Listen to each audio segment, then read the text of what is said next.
Hello बच्चों, let's read this question. So this question says, which one of the following is not the characteristic of Planck's quantum theory of radiation? Option A है आपके पास, the energy is not absorbed or emitted in the whole number or multiple of quantum. Option B, radiation is associated with energy. Option C, radiation energy is not emitted or absorbed continuously but in the form of small packets called quanta.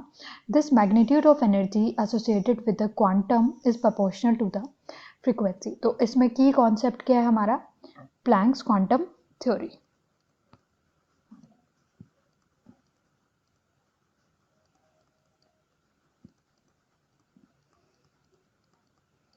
Planks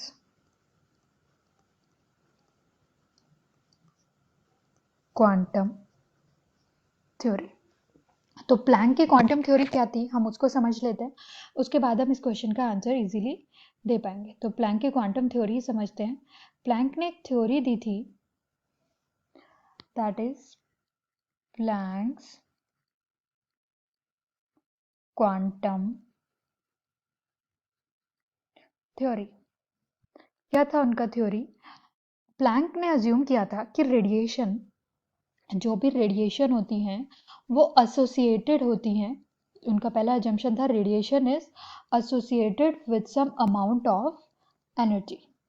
radiation is associated with some amount of energy. और उनको इन्होंने क्या बोला था? Radiate energy, some amount of energy. और बोला क्या था उन्होंने इसको? This is known as radiant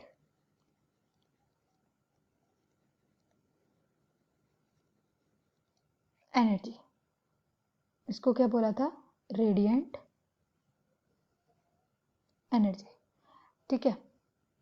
अब उन्होंने बोला कि जो ये रेडिएंट एनर्जी है, ये जब एमिट होती है या एब्जॉर्ब होती है, वो कॉन्टिन्यूसली ना होके छोटे छोटे स्मॉल पैकेट्स के फॉर्म में होती है. और उन पैकेट को उन्होंने बोला था क्वांटा. क्या बोला था? रेडिएशन एनर्जी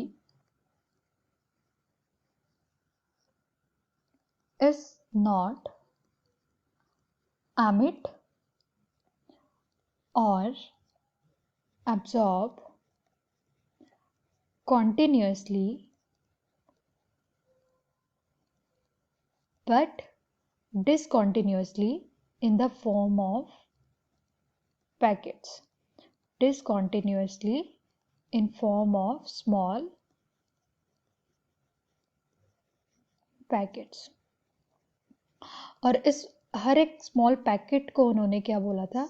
इस स्मॉल पैकेट का नाम क्या था? क्वांटा. आगे उन्होंने बताया कि जो हर एक क्वांटा है उसकी जो एनर्जी होती है वो डायरेक्टली प्रोपोर्शनल होती है फ्रीक्वेंसी के.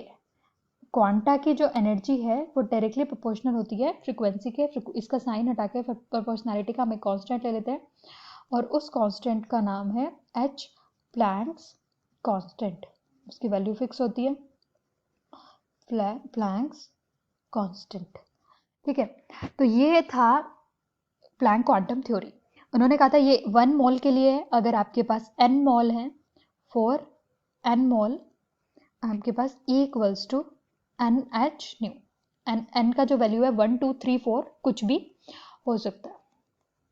ठीक है, जितने भी नंबर ऑफ मोल्स है उसके अकॉर्डिंग आ जाएगा. अब हम चेक कर लेते हैं अपना कि क्या है ऑप्शंस. द फर्स्ट ऑप्शन है the energy is not absorbed और एमिटेड इन होल नंबर और मल्टीपल ऑफ क्वांटम. लेकिन अभी हमने देखा कि जो एनर्जी एब्जॉर्ब हो रही थी और एमिट हो रही थी वो इन अ मल्टीपल ऑफ क्वांटम ही है. आप यहाँ पे देख सकते हैं एन एच न्यू है, एन की जगह 1 2 3 4 फिल कर सकते हैं. तो होल नंबर है 1 2 3 4 और multiple of quantum. That means not absorb, तो ये गलत हो गया, ये ऑप्शन तो गलत है. सेकेंड है radiation is associated with energy. First line ही ये थी, radiation is associated with some amount of energy, तो ये सही है. Radiation energy is not emitted और absorb continuously but in the form of small packets called quanta. ये भी हम देख चुके हैं, स्मॉल पैकेट्स की फॉर्म में होती है, कॉन्टिन्यूसली नहीं, डिसकॉन्टिन्यूसली. ये भी सही है. लास्ट है the magnitude of energy associated with the quantum is proportional to the frequency. अब ये भी देख चुके हैं. कि एनर्जी प्रोपोर्शनल है फ्रिक्वेंसी के, ठीक है। So option A, the energy is not absorbed or emitted in the whole number or multiple of quantum is the right answer. So your final answer is A. Hope you understood it well. Best of luck.